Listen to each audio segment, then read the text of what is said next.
Mixed by Mohan Darshan.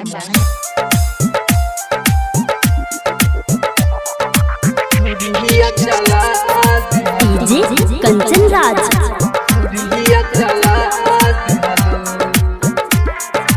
Hajipur Vaishali.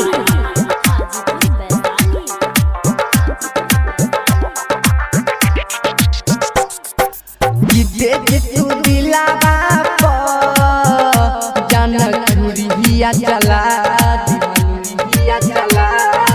जीते तू दिलावा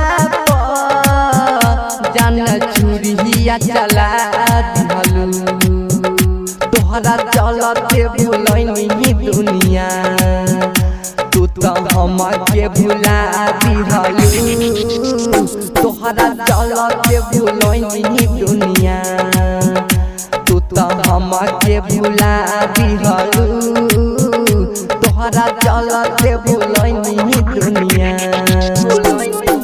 जीते तू दिलावा जान चूड़िया चला दिहलू। Mixed by Mohan Darshan.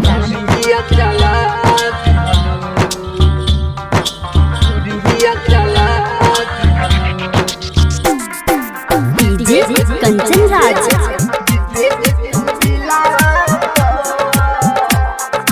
Hajipur Vaishali.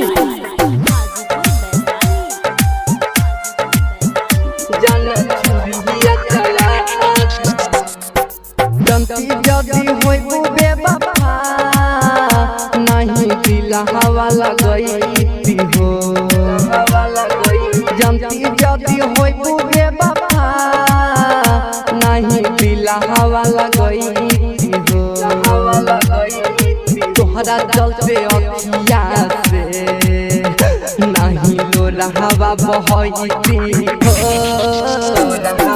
तोहरा चलते अखिया से नहीं लोला हवा बहई हो तोहरा चलते अखिया से जीते तू दिलावा जान चूड़िया चला दिहलू चूड़िया चला दिहलू चूड़िया चला डीजे कंचन राज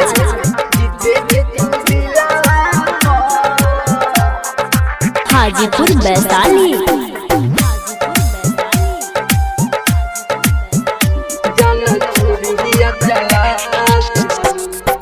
मुरलीधर से कोई दागा बाज तू तो बड़ा का सजा दिहलू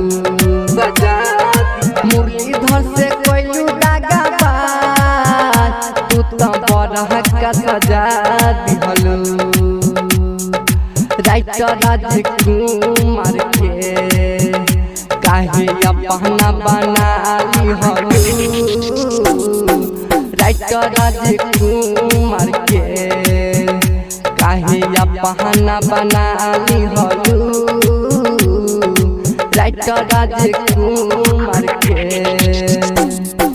जीते तू दिलावा जान चूड़िया चला। Mixed by Mohan Darshan.